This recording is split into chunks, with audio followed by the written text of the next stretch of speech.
Olá, sejam bem-vindos e bem-vindas.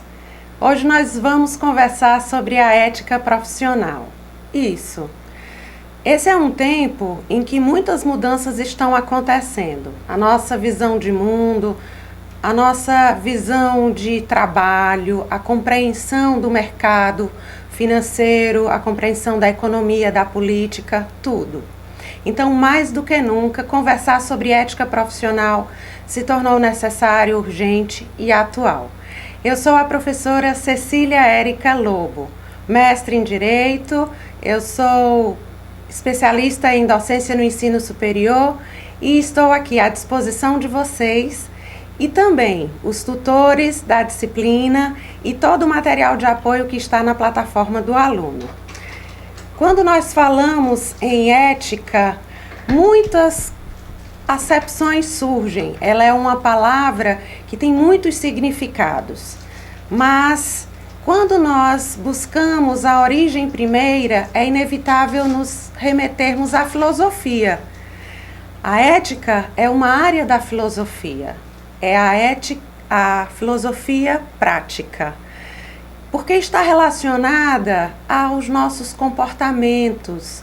Ela vai refletir sobre o que motiva o nosso comportamento, quais valores são determinantes para o agir humano, o que é que move, né? Qual é a motivação, qual é o start, o certo, o errado, o bem, o mal.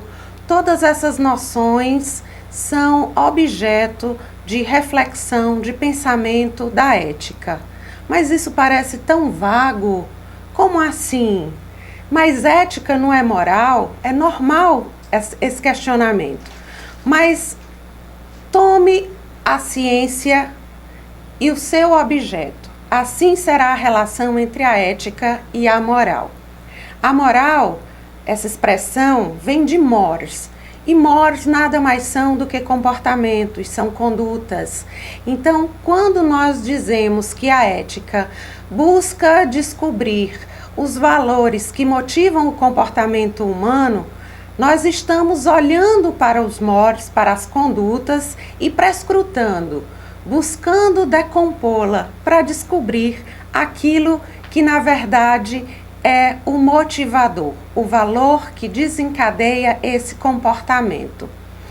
A ética, ela vai refletir sobre os valores adotados individualmente por cada um de nós, mas também ela vai remeter aos valores sociais, aos valores organizacionais, aos valores adotados pelas categorias profissionais.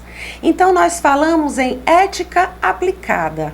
Quando falamos em ética aplicada, podemos falar sobre ética da família, a ética do trabalho, a ética das religiões, a ética da economia, a ética na política ou a ética da política.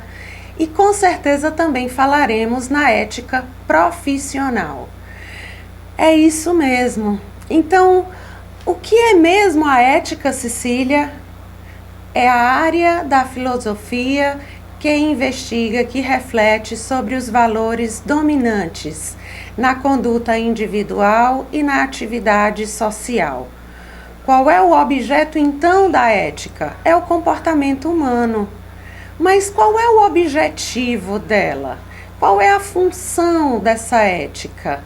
É descobrir como os valores eram no passado, quais eram os valores considerados relevantes, importantes, se os valores eram vistos de forma positiva ou negativa. Cecília, é verdade? Existem valores positivos e valores negativos? Sim, claro. Valores positivos são aqueles que nos estimulam, que nos atraem, que geram a nossa identificação, a nossa vinculação. E os valores negativos são aqueles que geram a nossa repulsa, aqueles que nos paralisam, aqueles que nos causam estranheza, incômodo. São valores que nós buscamos evitar. São valores negativos. Mas se valor pode ser positivo ou negativo, afinal de contas, o que é o valor? Um valor é tudo aquilo que chama a nossa atenção, que nos tira da zona de conforto. Valor remete à ideia de valioso, aquilo que nós percebemos, que deixa de ser transparente, que deixa de ser invisível. Quando eu olho para algo que me traz uma sensação de conforto, de comodidade, de prazer, isso pode ser porque é belo, e o belo se torna um valor. O belo alimenta a minha alma. A honestidade, a justiça, a igualdade, a fraternidade, a solidariedade, a cooperação, tudo isso são valores.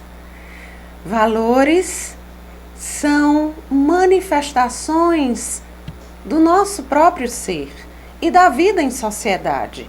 Aquilo que, como sociedade, nós entendemos positivo, nos remete a um desenvolvimento, e não apenas a um crescimento econômico, mas um desenvolvimento equilibrado, sustentável. Isso é um valor para a sociedade. Ter um desenvolvimento que equilibre os interesses econômicos com a proteção do meio ambiente. Isso é um valor.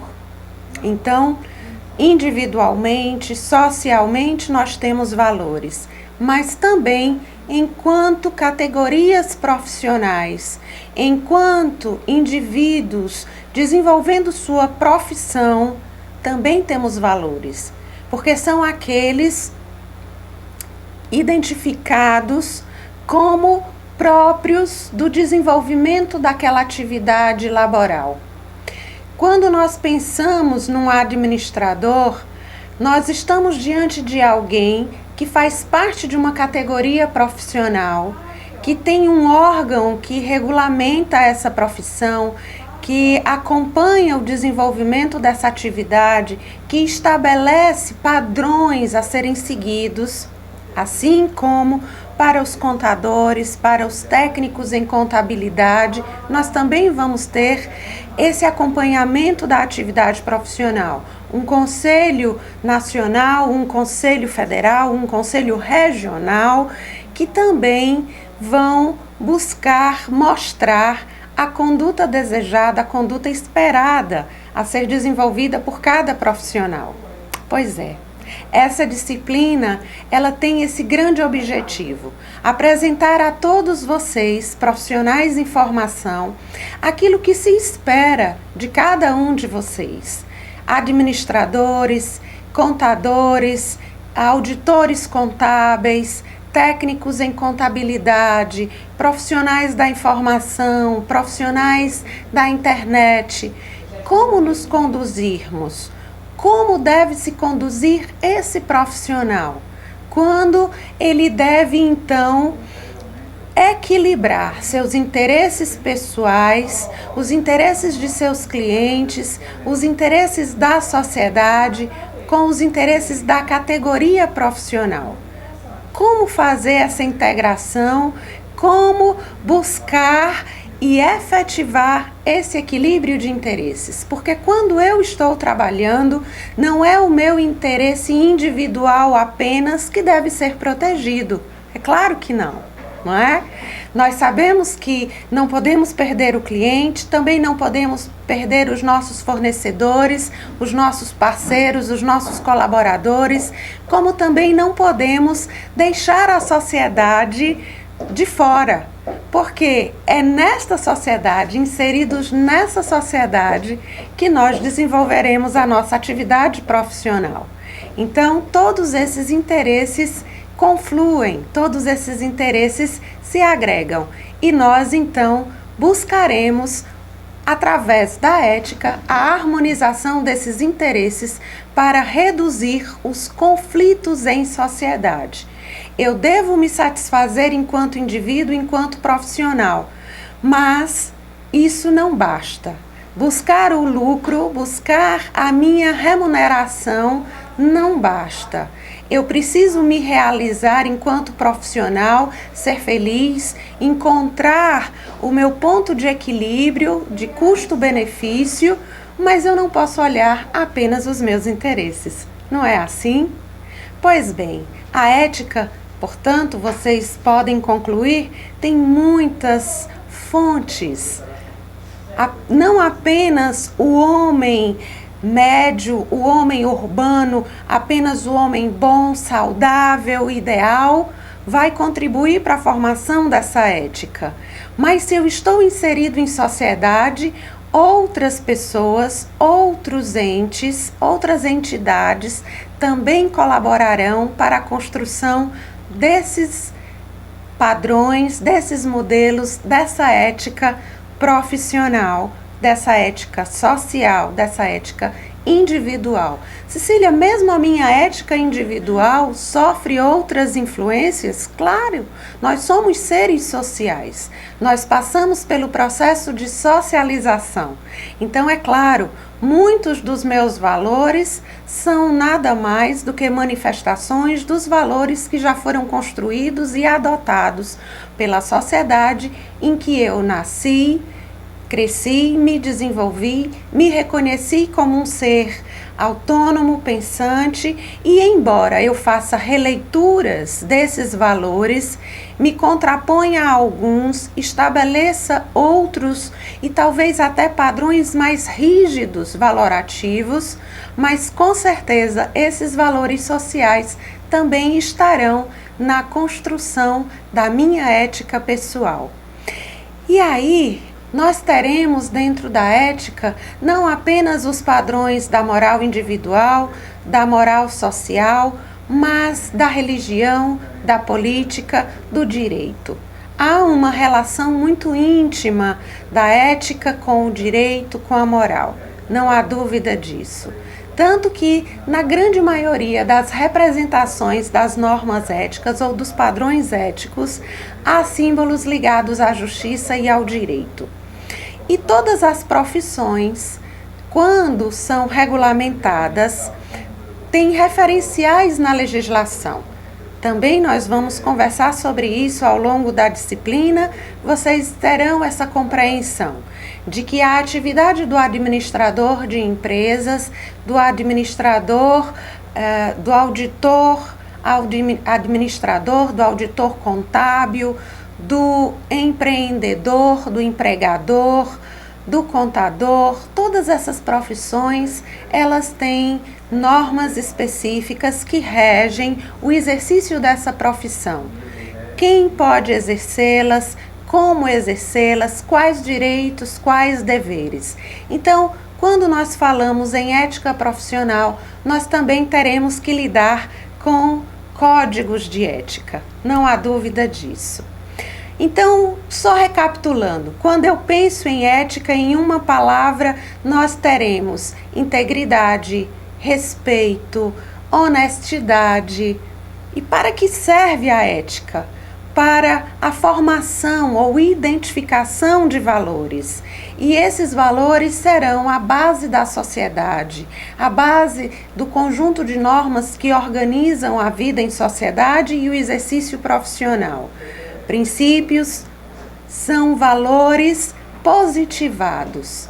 Regras são valores positivados. Então, não é possível pensar em padrões de comportamento, em modelos de comportamento, sem pensarmos em valores. E tudo isso pertence ao universo da ética. O que é que nós podemos pensar? Ética aplicada à atividade empresarial. Ética na empresa, com certeza, é um dos pontos mais importantes que nós precisamos abordar e que será tema dessa disciplina. Por quê? Porque a atividade do administrador, do empresário, do empregador, do empreendedor se dá dentro do desenvolvimento dessa atividade empresária. O contador também vai desenvolver sua atividade dentro da empresa, auditará a atividade empresarial, não é verdade? Então, administradores, contadores estarão estreitamente ligados à atividade empresarial e, portanto, à ética na empresa. O que é que vocês imaginam ser o significado dessa expressão? Afinal de contas, o que é a ética na empresa? Quando nós pensamos na organização do trabalho, quando nós pensamos no desenvolvimento regular, sistêmico, padronizado de uma atividade que tem fins lucrativos e que há uma regularidade, há objetivos, tudo isso é movido por valores. Aquilo que nós desejamos desenvolver será estruturado da nossa concepção de mundo, a partir da nossa concepção de trabalho, de como organizá-lo, de como realizá-lo. E a verdade é que o mundo do trabalho tem passado por muitas mudanças. Hoje nós sabemos que manter o conhecimento restrito a alguns profissionais não é o melhor caminho. Quanto mais qualificada for a minha equipe, os profissionais envolvidos na atividade empresarial, quanto mais eles puderem conhecer todas as etapas do desenvolvimento desse trabalho, nós estaremos compondo a ideia de equipe, e equipe estruturada, qualificada e que possa assumir responsabilidades e que possa ter autonomia e possa desenvolver criatividade. Com certeza, qualquer empresa ganha e tem um capital rico, humano, quando sua equipe é detentora de conhecimento. Afinal de contas, esse é o tempo que nós vivemos. Nós vivemos na sociedade do conhecimento. Nós precisamos ter equipes que sejam capazes de pensar o momento atual, mas também o momento futuro. Independentemente de vivermos uma situação estável, de estarmos em crise, é sempre necessário superarmos, desenvolver novos serviços, desenvolver novos bens, desenvolver novas atividades. Então, ter uma equipe que desenvolva autonomia, criatividade, é com certeza apostar numa equipe que tem um capital de conhecimento que será um diferencial no mercado. Cecília, pensar dessa maneira já é pensar uma ética empresarial diferenciada, com certeza. Imagine aquele empresário que acreditava que para manter o seu expertise e não aumentar a concorrência, deveria ser o único detentor do conhecimento. Ele não vai compor uma equipe. Ele não será um líder, ele será um chefe.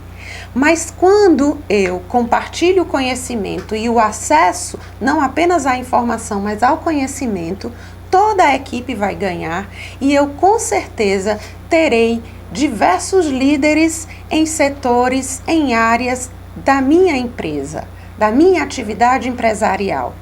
Então, é preciso pensar a ética na empresa, a estruturação do trabalho, as novas políticas de recursos humanos, né?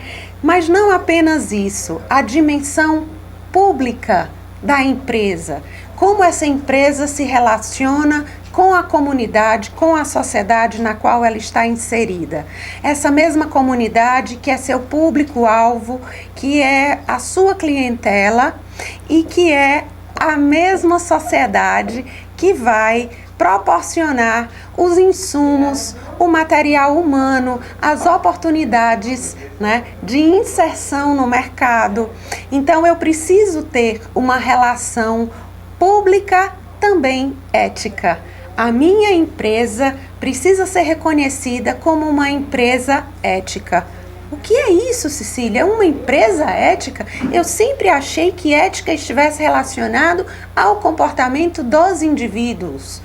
Não.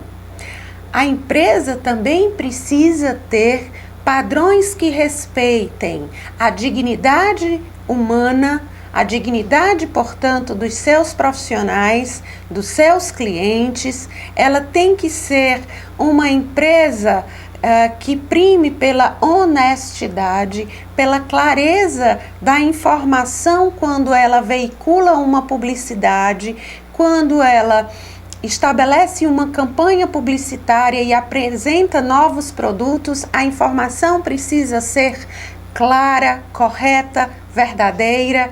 Então não tenha dúvida, falar de ética na empresa não é apenas falar dos valores abstratamente considerados, mas da aplicação desses valores na política da empresa, na visão, na missão, na organização de recursos humanos, no gerenciamento de recursos ambientais, na política de interferência social, mas também no resgate da cidadania.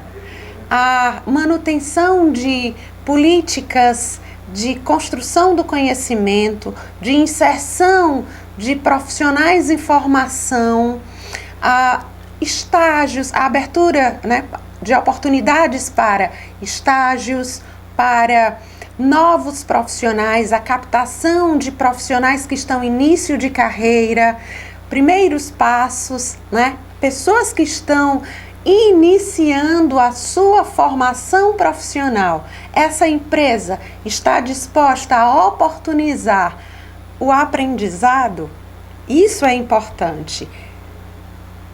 Estabelecer recursos como creche para suas empregadas, mães que têm filhos e precisam ter um local para deixar, não é verdade?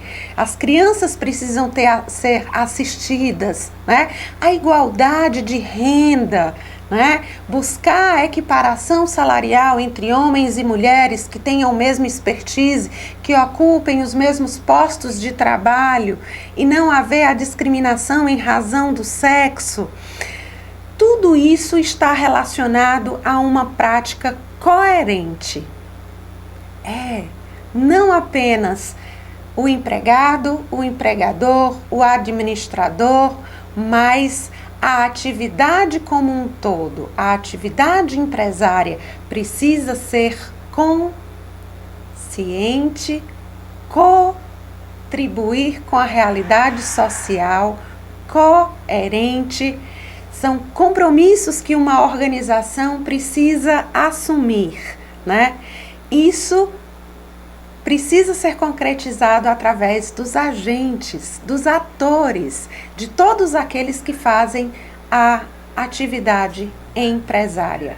Administradores, assessores de imprensa, contadores, todo o pessoal de TI, todos nós. Imagine uma empresa que só trabalhe com programas pirateados. Uma empresa que não faça a compra da assinatura dos programas que precisam ser rodados em suas máquinas, em seus escritórios.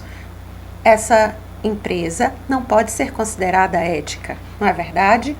Então, você empresário, você administrador, você chefe de setor, você líder de equipe, você ator da atividade empresarial também terá que agir com ética.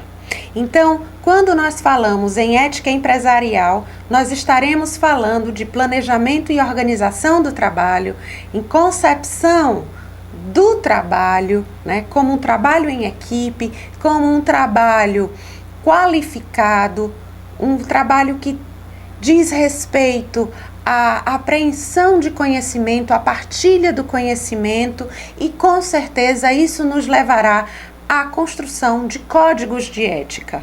Isso mesmo, A empresa, Cecília, deve ter código de ética? Com certeza. Se a minha profissão, se a sua profissão tem um código de ética, você é administrador, você é contador, tendo uma profissão regulamentada, você tem um código de ética profissional, a empresa, quando faz a seleção de seus colaboradores, ela também deve pautar esta seleção a partir de seus valores. Eu preciso ter alguém que trabalhe na minha empresa, mas que esteja alinhado com a visão, com a missão, com os valores, com os objetivos, com a ética da minha empresa, com a ética empresarial.